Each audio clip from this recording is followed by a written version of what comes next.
सप्रेम साहिब बंदगी। सदगुरु कबीर साहब के चरणों में चरण बंदगी, महंत रामदयाल दास साहब के चरणों में चरण बंदगी, महंत धीरज दास साहब के चरणों में चरण बंदगी, पवन पतित कबीर आश्रम नेवादा गौराडांड की पावन धरा को कोट कोट नमन।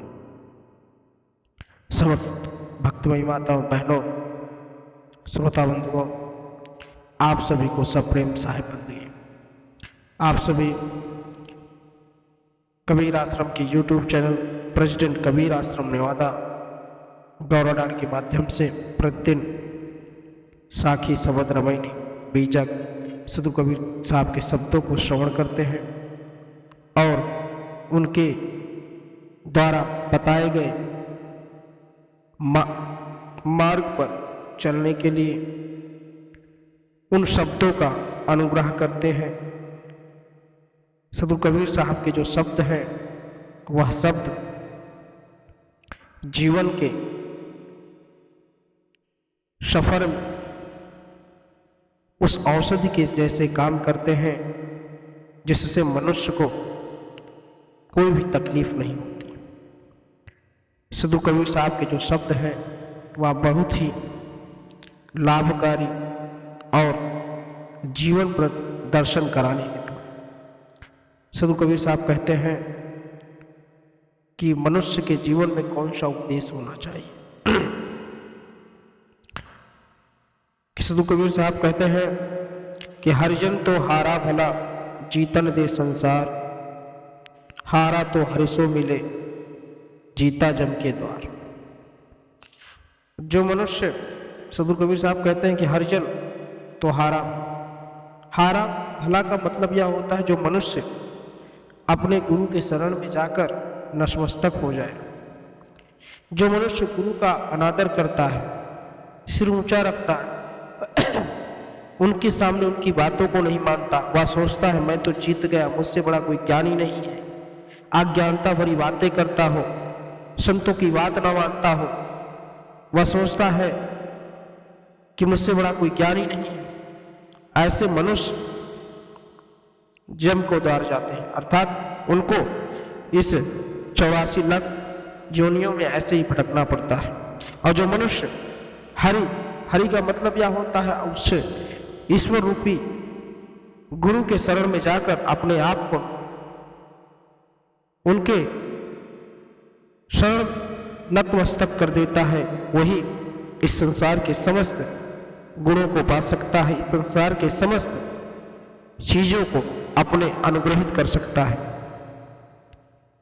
आगे सदगुरु कबीर साहब कहते हैं कि जहां न जाको गुण लहे तहां न ताको ठाव, धोबी बस के क्या करे दिगंबर के गांव।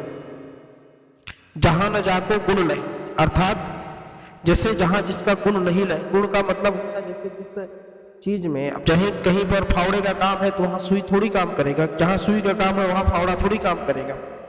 तो कहने का तात्पर्य है कि अगर जिस जगह फावड़े का काम हो खोदने का और तुम सुई से उसको धीरे धीरे कुछ काम करो तो वो काम नहीं करेगा, वहां उसका बल नहीं लगेगा।